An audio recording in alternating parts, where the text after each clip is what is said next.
This is Orson Welles, speaking from London.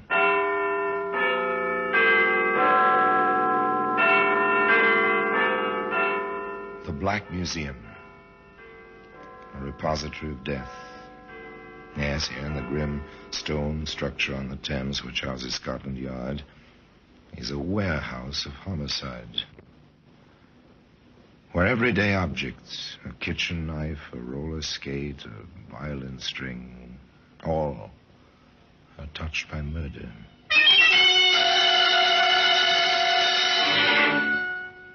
There's a .32 caliber bullet. It's a familiar object. Brass cartridge case, snub leaden nose. Not very pretty to look at. Interesting, this bullet, Sergeant. Notice the back of the cartridge case. Yes, sir. It's for a centre-fire weapon. The firing pin of the pistol must strike the centre of the cartridge. Right. But the weapon in which we found this bullet was a rimfire revolver. The firing pin could strike only the edge of the cartridge. That little fact, Sergeant, saved at least one life, I'd say. Well, today, that centre-fire bullet can be seen in the Black Museum.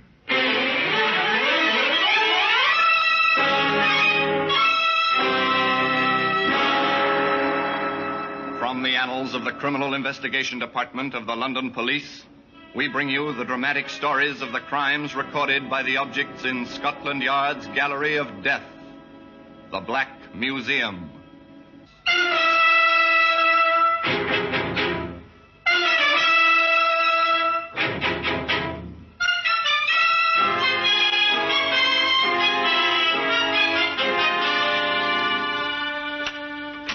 Here we are, the Black Museum. Scotland Yard's museum. A museum of murder. Here lies death. So orderly, so well kept. Row and row. A macabre record of the violence of many generations. Each object in its place, each marked, tagged, carded with name and place and date. Each object in this room enjoyed in its life one supreme moment when the eyes of the world were upon it, and it played its silent part in a case of murder.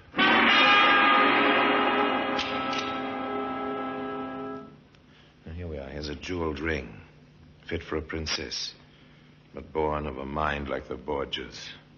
Press the jewel, so, and a tiny point licks out, a fang, dripping death.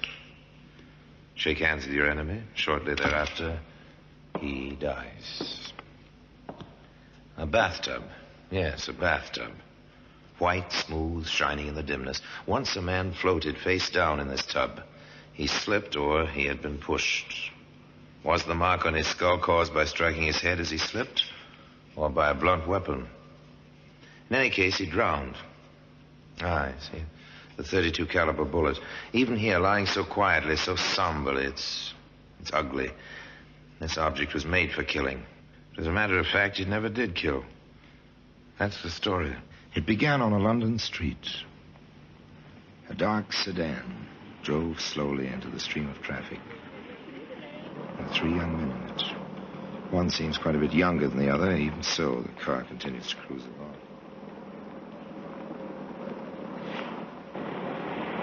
You got everything straight, Rod? Sure. Do you think I'm a goon? We just want to be sure, kid. That's all. Now, what did we tell you? I'll stay in the car till you wigwag it's all clear. Then I'll go in with you. Hey, there's a chance to park the old bus. Kinky. Watch the fenders now. Wouldn't want nobody to ask for your license at a time like this, eh? Maddie, leave me alone. Sure, Jake, sure. Just kidding him, that's all. What's the matter? You edgy? Cold as ice, that's me. Yeah. Ice is what we're going to get. All set. Let's go. 2 young men leave an automobile, stroll up the street, hands in pockets, cigarettes dangling loosely from their mouths. They walk past a busy jewelry store. Pretty crowded. Maybe we ought to wait. Could be. No use taking chances. They stroll a few steps farther on. They turn, start back, quite casually. Hey, what's the kid doing? Oh, the guy's going into the store. Come on. A goon must have thought we made a signal. Got your gun? What else? Slow down now. Here we go. Rod, what's the idea? You wigwagged, didn't you? Never mind. Let's do it. Right. All right, everybody. This is a hold-up. Over against that wall. Everybody. These guns are loaded. No! You don't take my stuff! No! Shut up, you. Quiet. Anybody talks, I'll give it to him. Rob, grab the junk on the counters. You there. Stand still. Got the button. Rob the car. Start the engine. Letty, scream. Stop them! Please! Stay in that store. Nettie, Jack, the truck. It's double parked. We can't get the car out. We're stuck behind that truck. Run for it, kid. That way. I can't get the car out. I can't. Come on, Jack. Keep moving. Stop, you! Stop! Stop! You're the thieves! Stop! Get out of my way, you. I've got you! I've got you! Please! Now it's in the fire. Run, Letty.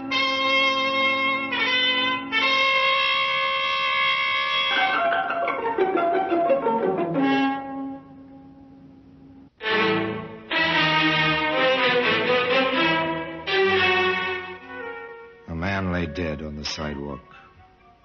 The crowd milled around him. The black sedan stayed in its place. 3 young men disappeared in the teeming streets, disappeared completely and utterly. A few hours later, in a quiet office in Scotland Yard, Inspector Bowers and Detective Sergeant Wood looked at what they had. Not very much of anything, have we, Sergeant? No, sir. Descriptions which could be any of 100 men and 2 bullets. A 45 bullet from the woodwork in the jewelry store, and the 32 which killed that fellow. With no guns to go with them. Well, if those boys were smart at all, they've ditched the guns. Funny, you'd expect a lot more shooting in a thing like that. They were conserving ammunition. Oh, well, I don't know. Circularize the descriptions, and what there is of them. That's about all for the moment. Yes, sir. 3 men, youngish, white handkerchiefs over And that was all. Now, where do you start among 8 million people searching for 3 youngish men who may be miles away by now? Well, the answer is you don't start. You wait. You have patience. And sometimes your patience is rewarded. Sometimes sooner than you expect. This is Wilson, Inspector. He's the cabbie who called in this morning. Ah, how do you do, Wilson? Sit down. Thank you, sir. Thanks very much. Wilson may have something on the jewellery store killing, sir. Yes, well, let's hear it, Wilson. Well, sir, I never thought about it till I seen the papers this morning. All about the hold-up and that poor fellow got himself killed yesterday. Yes, go on, Wilson. Well, sir, I was taking my cab along Queensbury Road, about a block from the place where it all happened, when a fellow with a white thing round his neck hops on the running board. I've a fare, so I waves him off. Then I see him go into that big building, the Brook building, I think it is, sir. Corner of Queensbury and Maidstone. Oh, you're certain of this, Wilson? Oh, yes, sir. Anything else? I'm not so sure of this, Inspector, but I think I saw another fellow run in the building after the one what jumped onto my cab. Oh, very good, Wilson. Well, you may have been quite helpful. Thank you very much. Thanks. Get your hat, Sergeant. We're going exploring. The reward of patience. And sooner than expected, but only a bare and vague beginning. This kind of investigation takes long hours and hard work. And endless questions. Up and down the hallways of the large office building, in and out of business offices. Did you notice any commotion in the hall yesterday around 3 o'clock? Did a man with a white scarf around his neck take your elevator around 3 o'clock yesterday? Did you hear any running or anything like that around 3 o'clock yesterday? On and on, upstairs, downstairs, nothing. No one noticed anything, nothing irregular, no commotion. What was that? Did the porter notice anything? 2 fellows. One of them had a raincoat, I think. Both of them had white rags round their collars, sort of. Oh, you're sure of this? Oh, yes, sir. They seemed in a hurry, sort of. Where did they go? Which office, you mean? That's right. Well, I wouldn't know, sir. They went up the stairs just as I was putting some empty waste cans on the service lift. Oh, did you see the men again? Well, now you mention it, yes, sir, I did. Where? On the 3rd floor it was. I was taking my mop to the hall. One of them was sort of half sitting on the stair rail. The other fellow was looking out of the hall window that opens onto Queensbury, sir. They didn't have the white rags, sir, but they were the same fellows. Anything else? No, sir, not that I remember. Oh, Bob Saunders might know something, Inspector. Oh, who's this Saunders? Oh, he drives a van, sir. Been making deliveries to this place every afternoon for years. Ah, thank you. Right, well, let's go, Sergeant. Maybe Mr. Saunders does know something. We have your address. They reached the street outside, just as a large, rather decrepit truck, driven by an equally decrepit elderly man, pulled up to the curbstone. You, Pop Saunders? That's me. Who are you? Sergeant Wood, Scotland Yard. This is Inspector Bowers. Yes? Have I done something? No. but you may have seen something that'll help us. Yes, sir? Were you here at this time yesterday? Yes, sir. I'm always here. This time of day. Well, did you notice anyone with a white scarf go into the building? Running, perhaps? Oh, those two. Yes, sir, I did. Funny thing, they seemed in such a hurry. One of them had a raincoat. They came out later. No scarves and no raincoat.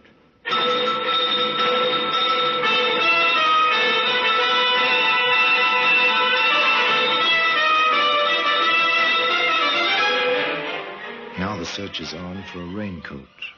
Scarves or handkerchiefs can go into pockets, not raincoats. The Brook building swarms with police. Every nook and cranny is inspected. In the cellar, in a dark corner. This must be it, Inspector. Every other raincoat in the building's accounted for. Not a mark on it. Nothing. Yeah, try ripping the lining, Sergeant. Nothing, sir, except the manufacturer's stock tag under the armpit. Not much, but a little at any rate. Check the manufacturer. From there to the jobber who bought the lot on which that coat was packed.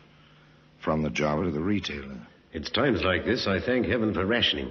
At least they have to keep a record of the clothing coupons and the names of everyone who buys anything. A thin, tenuous trail and a mountain of sales slips to go through. But nothing strikes a chord of memory. And then the sergeant thinks of something. Inspector, when they make out these records, don't they write the last names first? Yeah, you're right. They do. Oh, well, back over it again. Here, how about this, Sergeant? Mac Stanley. The other way, Stanley Mac. Remember that name, Sergeant? Stanley Mac. Not a usual name. Yes, sir, I do.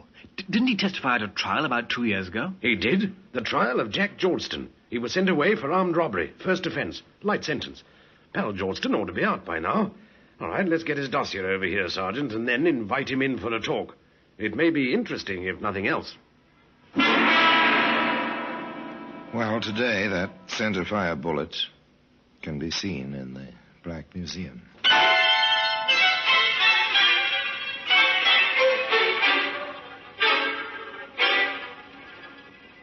It was a long chance.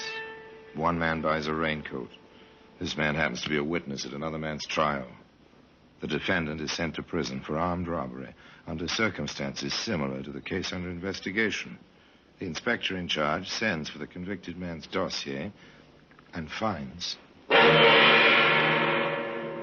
Well, so Jack Georgeston was released from prison 6 days before the Queensbury killing. Well, let's have the young man into the yard, shall we, Sergeant? You'll be able to find him easily enough, I think. If not, we can suspect flight because of guilt, can't we? Send a pickup order out for him. Jack Georgeston was found. Found quite easily in London. Look, you haven't a thing on me, Inspector, and you know it. Maybe, maybe not. Sergeant, show Mr. Georgeston the garment. Here it is, Georgeston. Do you recognize it? There's a million raincoats like that. Yes, but not bought by Stanley Mac. That coat. You know it? Yeah. Yeah, I didn't have nothing against the rain last week when I got out. So Stan gave me the coat. Oh, where did you lose it? I didn't lose it. I never lost nothing. Except a little time recently. Yeah, we know about that. I figured you did. Keep a civil tongue in your head, Georgeston, understand? Okay. Okay, I said. Well, now, since you didn't lose this raincoat, how is it that we found it? I loaned it to a fella. How should I know what he did with it? Oh, who had it? I don't remember. Now, you receive a raincoat as a gift against the rain. Within a matter of days, you loan it to someone, but you don't remember to whom. That's right. I don't remember. You try him, Sergeant. Yes, sir. Speak up, man. Who had that coat? I don't remember. Well, maybe I can refresh your memory. The coat's hooked up with a murder. Now, who had it? I don't remember. I don't remember. That was Take the it or leave refrain. it, I don't remember. I don't remember. Nor could they make him remember. Finally, they let him go. There was nothing to hold him on. But Inspector Bowers said... I want a tail on him, Sergeant. 24 hours a day. We'll pick up his friends one by one and see where he leads us. One of those friends was a boy named Rodney Hamilton. Let me alone. I never did nothing. How old are you, Hamilton? 17, and you got no right. Well, we happen to know that you've been away to a reform school, Hamilton. You were caught snatching ladies' purses 2 years ago. So what? I did me time. You don't keep very good company, son. Georgeston has been out of prison about a week. Well, we like each other. I'll pick my own friends. Where were you day before yesterday, about 2:30 in the afternoon? Home, in bed. Ah, sleeping late, huh? Well, I was sick. Had a fever. We can check that, you know. Go ahead, check it. I was at home in bed. All afternoon, all morning, and all night. I was sick. Yes, we know. You said that before. Now, look here. But it didn't do any good. The boy was obviously afraid, but whether of the police or of the men he knew, it was impossible to tell. Still, the patience of Scotland Yard was rewarded once again. A report came in from detectives assigned to follow both Georgeston and Hamilton that they'd been present at a party in a bar given by a third young man named Matty Canvas. Dossier on Canvas, Inspector. Ah, thank you. Oh, nice lad. Stole a car when he was 11. Convicted, assault with intent to rob. Convicted, jewel robbery. Convicted, armed robbery and assault. Nice little trio, our three friends, aren't they, Sergeant? Not exactly. Do you want Canvas brought in, sir? Yes, do that. Oh, and, Sergeant, bring the other two along, but keep them separated.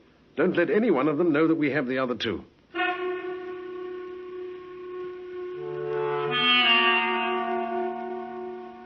Nothing highly dramatic, merely routine, Scotland Yard routine, recognizable as standard practice by any policeman in any large city.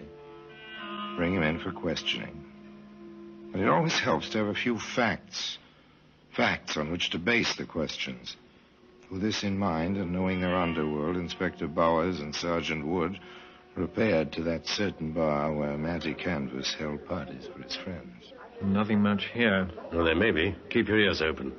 Another pint of ale, please. Right you are, sir. Oh, here now, Larry. Let me wait on the gentleman. Sit yourself, Miguel. Sit yourself.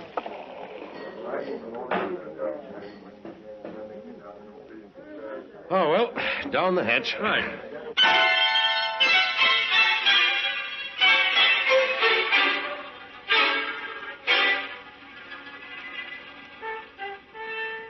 Patience. Frequent the bar. Wait. Keep your ears open. Don't talk. Just wait. Say, Larry, you hear they picked up Matty? Yeah, and the other two. Right, too.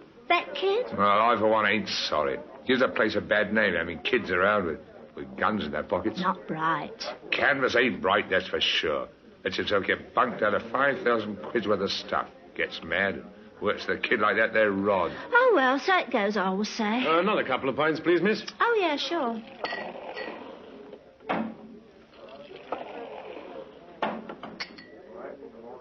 There you are. Do you know a lad named Canvas? Me? I don't know nobody. How about a kid named Hamilton? You think I'll keep track of everybody comes in here? Yeah, that would be difficult.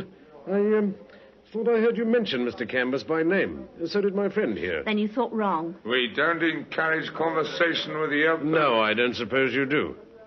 Care to have a drink on us? I'm not certain that I drinks with cops, mister.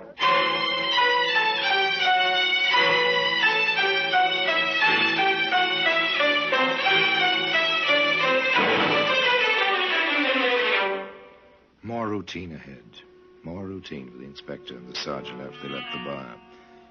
They checked descriptions of the men seen at holdups and robberies prior by some months to the tragedy in Queensbury Street. In one case, a description tallied with Matty Canvas. Mr. Canvas was invited out of his cell and into the inspector's office. All right, Canvas. You've been identified on the Davis job. You'll do a good long stretch for that. You may as well tell us what you know about the Queensbury shooting. I don't know nothing.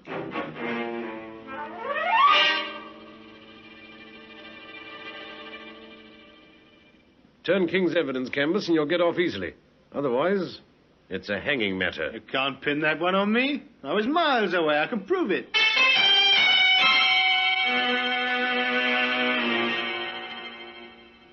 Well, suppose I told you the kid's been talking his head off. Rod? Talk? Not in your life. He's too scared somebody will cut his liver out. Oh, all right, Canvas, if that's the way you want it. Take him back, Sergeant. We'll give him plenty of time to think.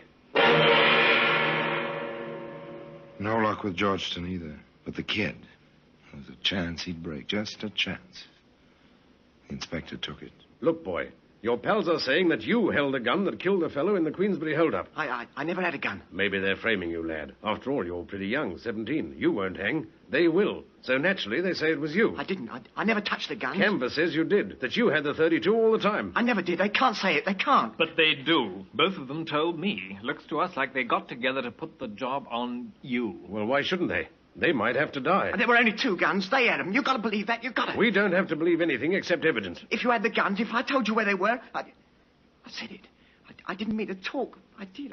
Keep talking, lad. It's the only way to save your neck. My neck? If you held that gun and pulled that trigger... All right, we threw the guns away, both of them. The 45 Matty had and the 32 Jack had. We threw them in the river from the quay at the Lancashire Wharf. If you can find them, you'll see. Maybe there'll be fingerprints. You've got to find them guns. You've got to.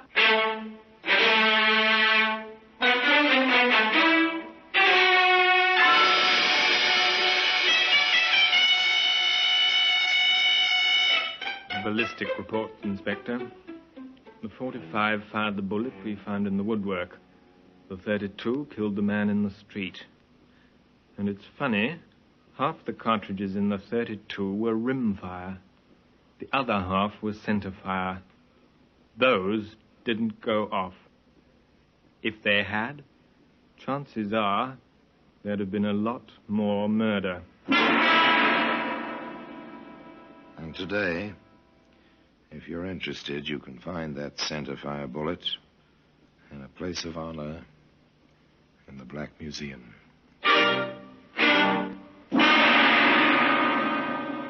Orson Welles will be back with you in just a moment.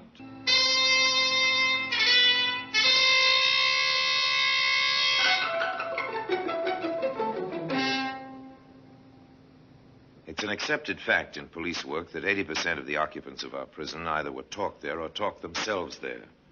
In this case, it was patient police routine plus the talking of young Rod Hamilton, which put Rod behind bars for the rest of his life and brought Georgeston and Canvas to the 13 steps and the rope one morning at 8 o'clock. There's a postscript to this story. The use of a gun by an English criminal is rare. Nor in England do the police go armed in their normal course of duty. The Hamilton case was one of the more obvious symptoms of a post-war disease of violence. The death of Georgeston and Canvas was not without its effect on this disease. For days, weeks, and even months after their execution, pistols, guns, knives, many of them perhaps innocent wartime souvenirs, others of more dubious origin, were found by the police on rubbish heaps, disused gardens, on the mudbanks of the River Thames. The criminal world of London had come to terms with their traditional enemies at Scotland Yard. And perhaps, after all, the innocent man had not died in vain. The bullet that killed him, the centerfire bullet, remains in its customary place in the Black Museum. And now, until we meet next time in the same place, I tell you another story about the Black Museum. I remain, as always, obediently yours.